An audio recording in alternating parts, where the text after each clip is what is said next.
미중 무역 분쟁이 우리나라 경제 성장률을 0.4%포인트 하락시켰다는 한국은행의 분석 결과가 공개됐습니다. 최근 인천항만공사 골든하버에 미국의 한 캐피털사가 10억 달러 규모의 투자 의향서를 제출한 것으로 저희 서울경제TV 취재 결과 확인됐습니다. 국내 0.1% 최상위층이 벌어들이는 근로소득이 40%나 늘어났는데 세금 부담은 오히려 줄어든 것으로 나타났습니다. 오늘 이슈플러스는 진양곤 HLB 회장 단독 인터뷰로 진행됩니다. 잠시 뒤 스튜디오에선 HLB의 중장기 목표와 K바이오의 현 주소에 대한 입장을 직접 들어봅니다. 센 뉴스플러스 시작합니다.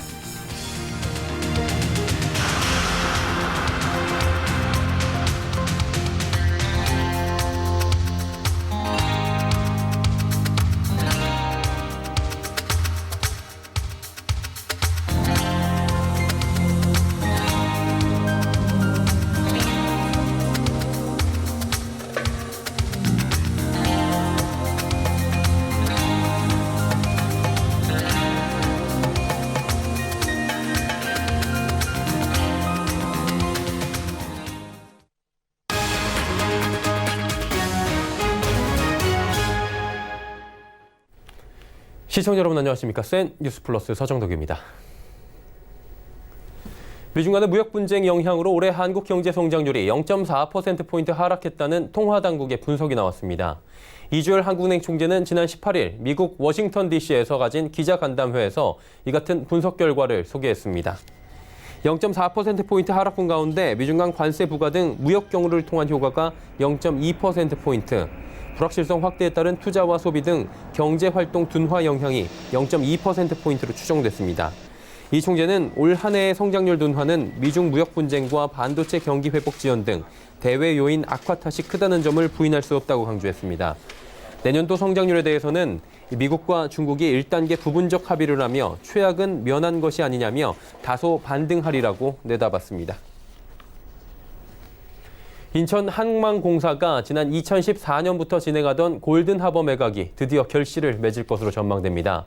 서울경제TV 취재 결과 미국 캠프파이어 캐피털 측은 최근 골든하버 투자 의향서를 인천항만공사에 제출한 것으로 알려졌습니다. 투자 규모는 10억 달러입니다. 이소연 기자가 전해드립니다. 미국 캠프파이어 캐피털 측이 인천항만공사에 투자 의향서를 제출한 것으로 알려졌습니다. 서울경제TV가 입수한 골든하버 투자 의향서에는 캠프파이어 캐피탈이 특수목적 회사를 통해 진행할 항만부지 투자 계획이 담겨 있습니다. 계획에 따르면 오는 11월 1일까지 인천 송도에 SPC 법인이 설립되고 이후 토지 감정평가를 진행해 연내 토지 매각 입찰이 진행됩니다. 총 42만 8,823제곱미터 부지에 10억 달러 이상이 투자되는 것으로 미국 측 투자자는 SPC 설립 후 60일 이내에 5억 달러를 선입금한다고 밝혔습니다. 특히 이번 투자에는 미국 4대 은행인 시티그룹이 재무적 투자자로 참여하는 것으로 알려져 성사 기대감을 높이고 있습니다. 해당 부지에는 복합 쇼핑몰, F&B, 컨벤션 등의 시설이 들어설 예정으로 총 투자 금액은 2조 5천억 원 이상으로 추정됩니다. 관련 업계 관계자는 이번 계약이 성공적으로 이뤄진다면 송도뿐만 아니라 인천시 전체의 가치를 끌어올릴 것이라며 캠프파이어 측이 토지 용도를 변경해 다양한 문화놀이 시설 설립을 검토 중인 것으로 안다고 말했습니다. 골든하버 매각과 관련해 인천항만공사 측은 부지 매각을 위한 준비가 구분응선을 넘은 상태라며 현재 복수의 투자자로부터 관련 제의를 받고 있다고 언급했습니다. 한편 투자 의향서를 제출한 미국 캠프파이어 캐피탈 임원들은 이번 주 골든하버 투자를 위해 방한할 예정입니다. 서울경제TV 이소연입니다. 최상위 0.1%가 벌어들이는 근로소득이 40%나 늘어나 전체 소득에서 점유하는 비중은 높아졌는데 전체 결정세액에서 차지하는 세부담 비중은 오히려 더 줄어든 것으로 나타났습니다. 김정우 더불어민주당 의원이 국세청에서 받은 자료를 분석한 결과 2017년 상위 0.1% 소득자의 근로소득과 통합소득은 2013년에 견조 모두 40% 안팎 증가했고 그에 따른 소득 점유 비중 역시 0.2%포인트, 0.5%포인트가 커졌습니다. 이에 반해 근로소득과 통합소득의 결정세액 점유 비중은 같은 기간 각각 0.2%포인트, 0.3%포인트 하락했습니다. 김정우 의원은 박근혜 정부 5년간 이 소득 최상위 구간에 속하는 이들이 전체 소득자보다 월등히 높은 40%의 소득 증가율을 기록했다며 하지만 세부담 비중은 오히려 하락해 납세자의 지급 능력에 따라 과세해야 한다는 원칙에 위배되는 추세가 확인됐다고 밝혔습니다. 일제 불매운동의 대표적인 브랜드 유니클로가 또다시 논란의 중심에 섰습니다. 한국 소비자들을 한 번도 아니고 수차례 기만하고 있다는 건데요. 이번엔 광고를 통해 위안부 피해자들을 조롱했다는 의혹에 휩싸였습니다. 문다희 기자입니다. 얼마 전 공개된 유니클로 후리스 광고. 굳이 한국 광고에만 그렇게 오래된 일은 기억 못한다는 말을 80년도 더 된 일을 기억하냐고 라는 의역된 자막이 달렸습니다. 이에 대해 80년 전인 일제강점기 시절 위안부 피해자들을 조롱하는 것이 아니냐는 비판하는 여론이 들끓고 있습니다. 전문가들도 다분히 의도된 것이라 지적합니다. 굳이 80년이라고 하는 거를 얘기한다는 게 다분히 의도가 있다고 생각이 들어요. 그리고 대부분 일반적인 사람들의 생각은 그냥 오래전이라 그렇게 이제 모호한 표현을 쓰지. 유니클로의 한국 소비자 기만은 이번이 처음이 아닙니다. 앞서 지난 7월 유니클로 일본 본사 패스트 리테일링의 최고 재무 책임자는 불매운동에 대해 영향이 장기간 이어지지 않을 것이라며 비하하는 듯한 발언을 한 바 있습니다. 그로 인해 매출이 70% 가까이 급락하는 등 상황이 악화되자 유니클로는 불매운동 여파를 잠재우려 입장을 슬며시 바꿨습니다. 최근 유니클로 창업자 야나이 다다시 패스트 리테일링 회장이 일본이 한국을 적대시하는 게 이상하다며 반일 감정을 이해한다는 듯한 발언을 내놓은 것입니다. 이번 광고에 대해 유니클로 코리아는 오해가 생겼다는 입장을 고수하다 논란이 확산되자 광고를 전면 중단하겠다고 돌연 입장을 바꾼 상황입니다. 전문가들은 이에 대해 스스로 잘못을 인정할 꼴이며 불매운동이 심화돼 매출에 타격이 갈까 노심초사한 조치라고 분석했습니다. 일단 광고를 내렸다는 거는 광고가 생각했었던 것보다 이제 더 다른 의도로 퍼지게 되고 뭐 표현이라던가 이런 부분들이 더 자극이 돼가지고 시장에서 소비자들한테 오히려 더 불매운동을 부추기는 꼴이 될 것 같은 우려 때문에 그런 측면으로 생각할 수도 있을 것 같고요. 현재 유니클로는 겨울 성수기를 겨냥해 최대 50%까지 할인하는 행사를 실시하며 소비자 마음 돌리기에 집중하고 있던 상황입니다. 그러나 반성하는 듯한 입장 변화는 그저 매출을 위한 것이었을 뿐 역시나 본질은 변하지 않았다는 지적입니다. 서울경제TV 문다혜입니다. 오늘 국회에서는 금융위원회와 금융감독원에 대한 종합국정감사가 열렸습니다. 화두는 단연 DLF 사태였는데요. 윤석헌 금융감독원장은 DLF 사태에 대해 일종의 도박, 갬블이라 표현하며 금융사에 대한 강도 높은 제재 의사를 내비쳤습니다. 고현정 기자입니다. 윤석헌 금융감독원장이 은행이 DLF라는 일종의 갬블을 만들어낸 것에 대해서 책임지고 보상해야 한다고 말했습니다. 이어 일반 개인이 DLF에 투자함으로써 우리나라 경제에 도움이 된 게 하나도 없었다며 단순 불안전 판매의 문제가 아니라 은행의 판매 시스템 문제라는 점을 재차 강조했습니다. 윤석헌 금감원장은 오늘 열린 금융당국에 대한 종합국정감사에서 이같이 밝히고 재발 방지를 위해 금융회사의 내부 통제 강화를 위한 보완책을 마련하겠다고 밝혔습니다. 여기에 대한 향후 보완책을 말씀해 주시죠. 일단은 이 내부 통제 관련된 규율을 지배구조법이든지 아니면 뭐 각 업권법에 좀 넣는 방향을 좀 추진할 필요가 있고요. 이 내부 통제가 은행을 선진화시키는데 아주 중요한 것이다라는 것을 드리는 게 아니고. 은성수 금융위원장은 현재 금감원이 사모펀드 시장을 전수조사 중이라며 조사 결과 자본 잠식 등 요건에 맞지 않는 펀드에 대해서는 등록 취소까지도 고려하겠다는 뜻을 밝혔습니다. 오후부터는 DLF 관련 은행 측 증인들이 참석하면서 의원들의 관련 질의가 쏟아졌습니다. 하명주 하나금융지주 부회장은 DLF 사태로 발생한 고객의 재산 손실에 대해 진심으로 안타깝게 생각한다면서도 DLF 관련 자료 삭제 등에 대해서는 말을 아꼈습니다. 삭제한 파일이 DLF, 이번에 관련 문제가 된 DLF 관련된 파일이 맞다 안 맞다? 예, 그 내용에 대해서는 저는 알지 못합니다. 내용 모른다. 네. 정채봉 우리은행 부행장은 내부적으로 리스크 관리를 철저히 하지 못했다고 인정하면서도 DLF만을 위한 인센티브는 없었다고 해명했습니다. 서울경제TV 고현정입니다. SK하이닉스가 3세대 10나노급 16GB DDR4D램을 개발했습니다. 삼성전자의 올 초 3세대 10나노급 D램 개발에 뒤이은 것으로 글로벌 반도체 경기의 회복이 예상되는 내년을 대비한 포석으로 풀이가 됩니다. SK하이닉스는 올해 안에 양산 준비를 완료해 내년부터 본격적으로 양산에 돌입할 예정이라고 밝혔습니다. DDR은 표준형 D램에 비해 데이터 처리 속도가 얼마나 빠르냐에 따라 DDR2, DDR3 등으로 구분되는데 이번 제품은 DDR4 규격의 3세대 10나노급 미세 공정을 적용했습니다. SK하이닉스 관계자는 이번에 개발된 D램은 단일 칩 기준으로 업계 최대 용량을 구현해 웨이퍼 한 장에서 생산되는 메모리 총량도 가장 크다고 설명했습니다. 3분기 수도권에서 분양된 아파트의 평균 청약 경쟁률이 지난 2분기보다 3배 가까이 상승한 것으로 나타났습니다.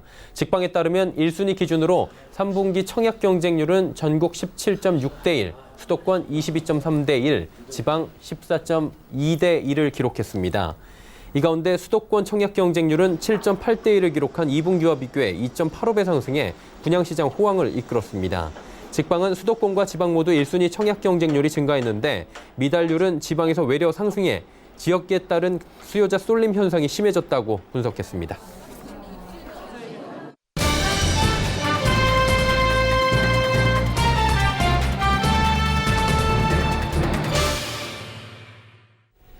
이슈플러스 시간입니다. 바이오업계 악재 속에서 새로운 전환 국면을 이끌어내 시장의 관심을 한몸에 받고 있는 기업입니다. 진양곤 HLB 회장 스튜디오에 직접 모셨습니다. 어서 오세요. 네, 안녕하세요. 저희하고는 연이 좀 있으신 것 같습니다. 네, 그렇습니다. 약 100일 만에 지금 두 번째 방문을 해 주셨는데 일단 뭐 소감 한 말씀 안 들어볼 수가 없을 것 같은데요. 감사 인사를 먼저 드려야 될 것 같아요. 저는 개인적으로 기업인이 방송에 자주 등장하는 거가 바람직하지 않다라고 생각을 하는 입장인데 그럼에도 불구하고 오늘 여기에 출연한 것은 두 가지 이유입니다. 하나는 우리 모든 주주들이 신약의 성공을 가열차게 응원하고 있는데 회사가 뭐라도 해야 되지 않느냐 하는 그 책무가 첫 번째고, 그다음에 이제 저희가 굉장히 어렵고 힘들 때 저희 목소리에 귀를 기울여준 게 서울경제TV였어요.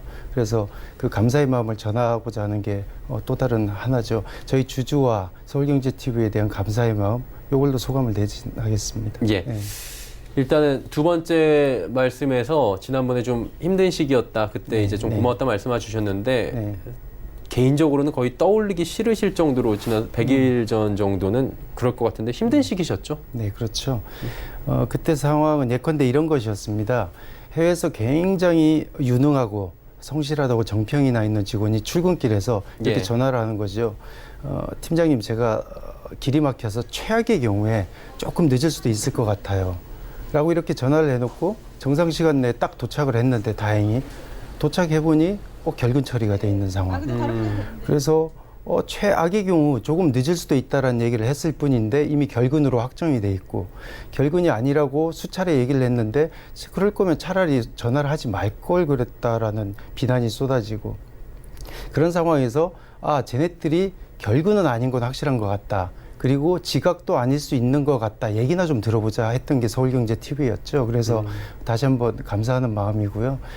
저희 임직원들 모두 지난 여름은 좀 악몽 같았습니다. 비난과 저주가 난무했고, 저는 개인적으로 눈이 좀 내렸으면 좋겠다라는 생각을 했어요. 시간만 지나고 나면 모든 게 다 드러날 것이고, 그리고 일상으로 복귀할 수 있을 거라고 생각을 했거든요. 다행스럽게 저희가 결근도 하지 않았고, 그 다음에 지각도 하지 않을 거라는 걸 저희 글로벌 삼성 데이터가 입증해 준 것 같아서 굉장히 다행스럽게 생각을 합니다. 비유를 좀 잘 해주셔서 이해가 쉬웠던 것 같은데, 말씀해 주신 대로 삼성에 대한 임상은 성공한 것으로 지금 알려져 있고요. K바이오 산업 전체에서도 굉장히 반가운 소식이 아닐 수가 없습니다. 이번 임상에 대한 이야기를 조금 더 들어보고 싶은데요. 네네. 아시다시피 저희 그 항암신약 리보세라닙은 2014년부터 중국에서 시판이 되기 시작했죠. 그 이후에 수많은 환자들에게 처방이 되면서 높은 효능하고 낮은 부작용으로 이미 정평이 나 있습니다. 그래서 블록버스터 신약으로 취급을 받고 있죠. 그래서 저희가 검증된 신약이라고 하고 있는 것이고요. 이미 한 10여 년 동안 리보세라닙에 관한 많은 논문과 그다음에 임상 결과들이 리보세라닙의 탁월함에 대해서 이미 증명을 하고 있습니다. 저희 글로벌 3상 임상은 이런 탁월함이 여전히 맞는 것인지를 확인하는 과정이었는데 예. 데이터 결과 저희의 그 기대나 이런 희망이 그대로 맞았다라는 걸 보여주고 있고요. 저희가 정작 그 글로벌 3상 임상에서 가장 숨죽이고 긴장하고 주목했던 것은 동양인한테는 굉장히 효능을 보이고 있는데 과연 다른 인종, 그러니까 백인들한테 똑같이 높은 효능, 그다음에 낮은 부작용을 보일 것인가에 대해서 좀 걱정을 했었죠. 근데 결과는 인종과 차이가 없다라고 드러났고, 그다음에 그 3상 결과 데이터 값을 자세히 보면 기존의 경쟁력을 대비해서 리보세라닙이 훨씬 우수하다라는 것도 보여주고 있고, 심지어는 위암 2차 치료제 시장에서도 충분한 가능성을 보여준 게 아니냐, 이러한 성공적인 임상 결과였죠. 네. 그러다 보니까 HLB뿐만이 아니라 HAB 생명과학, 파워까지 오늘 뭐 공교롭게 나오시는 날 주가가 모두 상한가에 진입을 한 것으로 알고 있고, 상승률이 지금 엄청납니다. 그러다 보니까 뭐 많은 소액주주분들의 반응도 뜨거울 것 같습니다. 네네. 어떻게 이 부분을 또 받아들이고 계신지 사측에서는 궁금하네요. 주가가 제자리를 찾아가고 있고 뭐 상승하고 있는 거는 개인적으로나 우리 임직원들 모두 반가운 일이죠. 네, 반가운 일이죠. 하지만 또 그만큼 책임의 무게가 커진 것이기도 하고요. 아마도 시총 규모가 적정한가에 대한 논의가 또 있겠죠. 예. 아마 중국 항서제약 의 사례를 참고로 하면 될 것 같은데요. 중국 항서제약이 원래는 제너릭 회사였죠. 카피약을 만들던 회사에서 2014년 저희 리보세라닙을 시판하기 시작하면서 신약 개발 회사로 탈바꿈하게 됩니다. 예. 2014년을 기점으로 항서제약의 그 드라마틱한 성장이나 그다음에 시총 규모의 변화, 이런 걸 열심히 한번 고찰해 보면 어쩌면 글로벌 판권과 권리를 가지고 있는 저희 HLB의 주가 상승은 좀 뒤늦은 감이 있다라는 생각입니다. 주가라는 것이 원래 현실과 기대감의 반영이죠. 예, 그렇죠. 근데 이제 저희 회사의 현실이라고 한다면 신약의 가치적인 측면일 것이고, 예. 기대감이라고 하면 신약 허가를 받을 것인가, 그다음에 이게 얼마나 확장할 것인가의 문제인데요.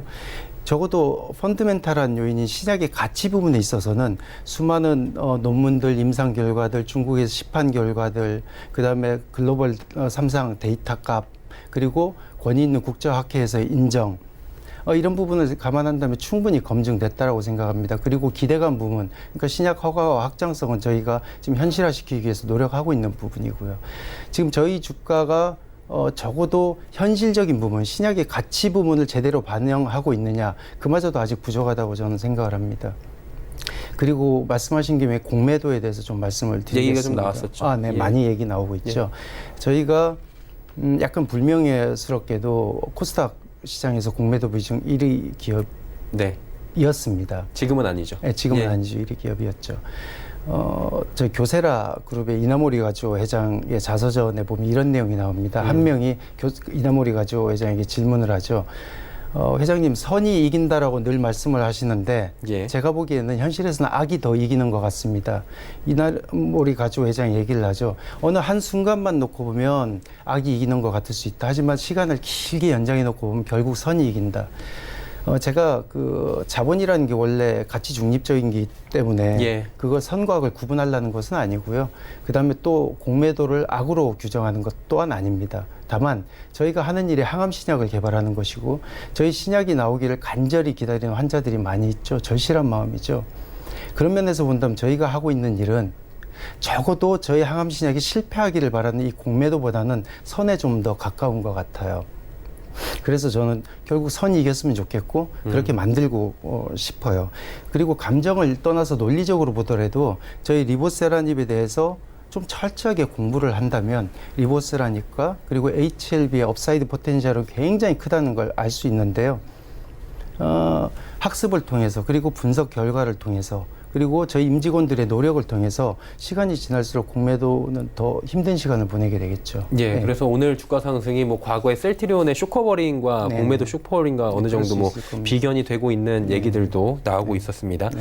그리고 엘리바와 이제 삼각합병 얘기가 나오고 있는 상황입니다. 이 부분 좀 궁금해 하실 것 같고요. 많은 시청자분들께서 그리고 합병 진행 과정에서 항상 뭐 나오는 얘기가 자금 부분에 대한 우려잖아요. 이 부분까지 함께 좀 말씀을 해주시면 좋을 것 같습니다. 결론부터 말씀드리면 합병은 잘 진행되고 있습니다. 우려는 늘 있는 것이고요. 저희가 진행하고 있는 상가합병이라는 것이 국내 첫 사례죠. 그래서 선례가 없다 보니까 법률적인 문제, 세금 이슈, 그다음에 행정절차적인 문제 이런 다양한 이슈들이 언제든지 나올 수 있는 것이고 그로 인해서 다소간 지연은 될 수 있을 겁니다. 근데 이제 바람이 분다고 해서 잎사귀나 가지가 흔들리지 산이 흔들리는 건 아니잖아요. 맞아요. 근본적으로 신약이나 그다음에 합병의 문제 이런 근본이 흔들리는 일은 없을 겁니다. 저희가 합병이 종결이 되게 되면 그 항암 신약 리보세라닙의 최대 수혜자가 그리고 최종적인 수혜자가 HLB가 될 것이고요. 그 가치나 이 확장성이 온전히 HLB 안에 들어오게 될 것이고 그래서 기업 가치 재평가가 이루어질 것 같습니다. 앞으로 아무래도 좀 좋은 일이 많이 있을 것 같다. 그리고 자금적인 부분은 아직까지 기우에 지나지 않다라고 자신 있게 말씀을 해주시는 것 같고요. 적응증을 확장해 나가겠다고 좀 공언을 하신 바가 있습니다. 이게 사실 리보세라민의 적응증이다. 발음하기도 좀 힘들 정도로 좀 생소할 수가 있어요. 좀 더 구체적으로 궁금하고 또 이런 계획도 있으시더라고요. 5년 내로 5개의 항암제를 출시할 계획. 이 부분 같이 좀 여쭤볼까요? 네네. 리보세라닙의 우수성을 말해주는 그 논문, 임상 결과들은 일일이 열거하기 힘들 정도로 많다는 말씀이신 너무 건가요? 많죠. 예. 근데 우리는 이제 그 많은 결과들, 논문들 중에서 가장 리보세라닙이 효능을 보였던 그 적응증만을 딱 픽업해서 저희가 임상을 진행을 하게 되죠. 그렇기 때문에 저희의 임상이 아무래도 성공률이 좀 더 높을 겁니다. 항서제약이 저희의 바이오마커 역할, 내비게이션 역할을 하고 있는 것이죠. 기대를 모으는 것 중에 하나가 저희가 간암 1차 치료제를 타겟으로 해서 캄넬리주막과 리보세라닙의 병용 임상을 진행을 하고 있고 지금 글로벌 3상 진행 중에 있죠. 캄넬리주막은 아시다시피 항서제약이 가장 기대하고 있는 면역관문 억제제입니다. 그리고 저희 리보세라닙 병용 임상을 하는데 여기서 주목할 것은 중국 내에서 이 병용 임상이 지금 다수 하고 있는데 이 두 개의 병용 임상 중에 이상을 종료하였거나 이상 종료 단계에 있는 게 8개가 있어요. 근데 그 중에 하나가 효능이 좋아서 FDA로부터 글로벌 3상 직행 승인을 받은 겁니다. 그게 이번 세포암 치료제 진행 중인 것이고요. 유추해 생각해 보면 나머지 7개도 효능이 좋다면 글로벌 3상 직행을 할 수 있는 것이죠. 저희가 목표로 정한 거는 이러한 가능성을 제로로 놓고 내년에 위암 치료제를 시작으로 해서 향후 5년간 5개 항암제를 출시하겠다는 거고 말씀드린 대로 굉장히 보수적인 관점에서 정한 것이기 때문에 충분히 실현 가능할 것이라고 생각합니다. 정말 넉넉한 관점에서 5년이라는 기간을 주셨다는 의미로 해석해도 되는 건가요? 네, 다른 것도 얼마든지 나올 수 있고요. 예, 알겠습니다. 그리고 24일에는 미국 FDA 신약 허가 신청을 위한 미팅 있다고 들었는데 이 부분도 관심이 많이 가실 것 같아요. 절차나 일정 등을 좀 소개해 주시죠. 관심이 많은 정도가 아니라 모든 관심이 모여져 있는 부분이고 그렇다고 할 수 있겠죠. 그 NDA 즉 신약 허가 신청 절차를 진행하기 위해서는 우선 사전 미팅, 프리 NDA 미팅을 신청하게 되는데요. 아무나 신청할 수 있는 건 아니고 그리고 신청한다고 해서 FDA가 다 받아주는 건 아니고 저희가 신청을 했고 FDA가 인정을 해서 진행을 하게 되는데 보통 신청을 하게 되면 2개월 후에 미팅이 잡히게 됩니다. 그러니까 저희가 8월 24일 날 신청을 했고 10월 24일 날 이제 이번 주 진행을 하게 되는 것이죠. 지금 말씀드리는 모든 시간은 미국 워싱턴 시간 기준입니다. 그리고 프리-NDA 미팅 한 달 전에 신청하는 회사는 미팅 패키지 모든 서류를 제출해야 되고 그래서 저희가 아마 9월 23일쯤 다 제출을 했습니다. 이번 주에 미팅을 마치게 되면 FDA는 저희 회사에 미팅 마이노트 그 의사록을 보내게 되죠. 그 의사록 내용에 따라서 저희가 이제 방향성을 결정하게 되고 추가적인 이후의 신약 허가 절차를 진행하게 됩니다. 잘 될 겁니다. 일정들까지 뭐 궁금해하시는 부분에서 자세히 들어봤고요. 마지막으로 HLB 주주분들도 많이 보고 계실 것 같고 일반 관심 있는 시청자분들도 많이 계실 것 같은데 업계에 좀 해주실 말씀이 있을 것 같고요. K바이오 현주소도 좀 알고 싶은데 마지막으로 한 말씀 좀 여쭤볼까요? 제가 전문가가 아니라서 다만 이제 비전문가이나 이쪽에 몸을 담고 있어서 느끼는 바는 좀 있죠. 지금 K바이오 시장은 기대와 환호 그다음에 이제 비난과 저주 이런 것들이 수시로 교차하는 보통 산업발전 초기의 단계에서 나타나는 그런 모습을 보이고 있는 것 같아요. 투기와 이성이 혼재하는 것이죠. 신약 개발의 성공률은 정말 낮습니다.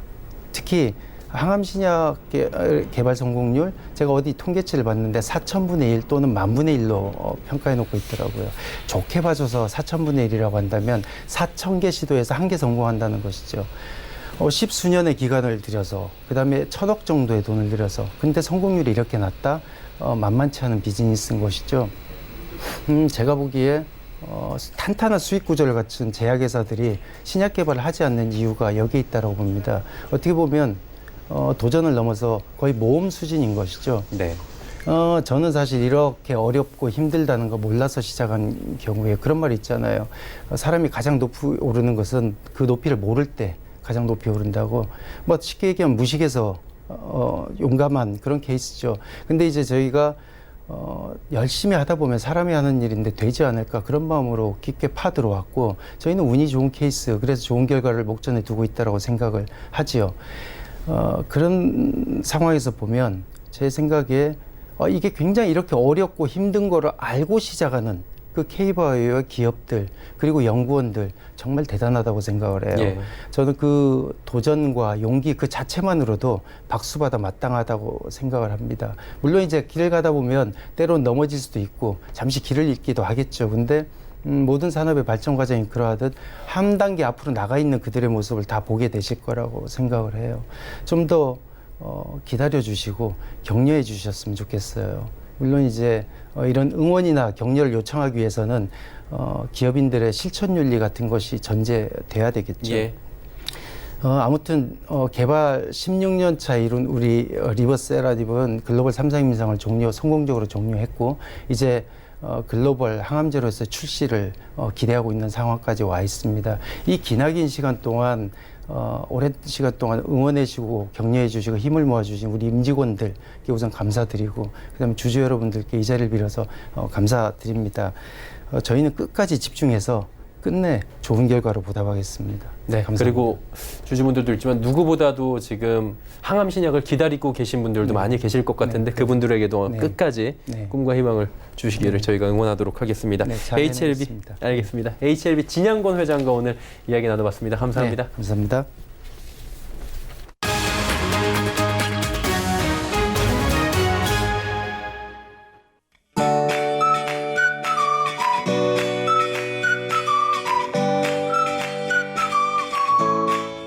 안녕하세요. K웨더 라이프스타일 예보 김단비입니다. 오늘 늦은 오후부터 정체하는 대기오염 물질의 영향으로 서쪽 지방의 미세먼지 농도가 짙겠는데요. 이 영향은 내일 오전까지 이어지면서 수도권과 충청, 전북의 미세먼지 농도는 나쁨 단계까지 오르겠습니다. 오후부터는 먼지가 차차 해소되면서 다시 보통 수준을 회복하겠습니다. 가급적 오전에는 실내 환기를 자제해 주시고 이른 시간 외출 시 마스크 꼭 착용하시기 바랍니다. 내일은 전국에 구름 많은 가운데 낮 동안에는 평년 기온을 웃돌며 따스하겠습니다. 다만 서울과 대구의 아침 기온 12도로 아침 저녁으로는 쌀쌀한데요. 일교차가 10도 이상 크게 벌어지는 만큼 외출 시 입고 벗기 편한 겉옷으로 체온 유지 잘해주시기 바랍니다. 내일은 중국 중부지방에 위치한 고기압의 영향을 받겠습니다. 다음은 자세한 지역별 날씨입니다.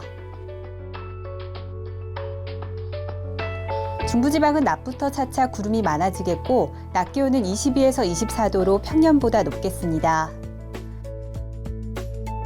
동해안도 구름 많은 가운데 아침 기온 13에서 14도로 쌀쌀하겠고요. 낮 기온은 20도 안팎이 예상됩니다. 남부지방 제주도는 낮부터 점차 흐려지겠고요. 일교차가 10도 이상 매우 크게 벌어지겠습니다. 남해와 동해는 물결이 최고 3m까지 다소 높게 일겠습니다. 항해나 조업하는 선박들은 각별히 주의하시기 바랍니다. 당분간 전국적인 비 예보는 없겠지만 목요일에서 금요일 사이 제주도와 남해안, 동해안에는 비가 내리겠고요. 주말에는 기온이 큰 폭으로 내려갈 전망입니다. 날씨였습니다. 유니클로가 80년 논란 광고로 거센 항의를 받은 뒤 광고 중단을 결정했다고 합니다. 이들은 어떠한 정치적 또는 종교적 의도도 없었지만 많은 분들이 불편을 느낀 부분을 무겁게 받아들인다라는 입장인데요. 자, 우리가 분노한 부분은 왜 동일한 영어 문구에 유독 우리나라에만 80년 전이라는 자막을 달았냐라는 겁니다. 이번에도 구렁이 담 넘어가든 슬쩍 넘어가려는 의도가 아니라면 이 부분에 대한 정확하고 명확한 해명을 해줬으면 합니다. 뉴스 마칩니다. 고맙습니다.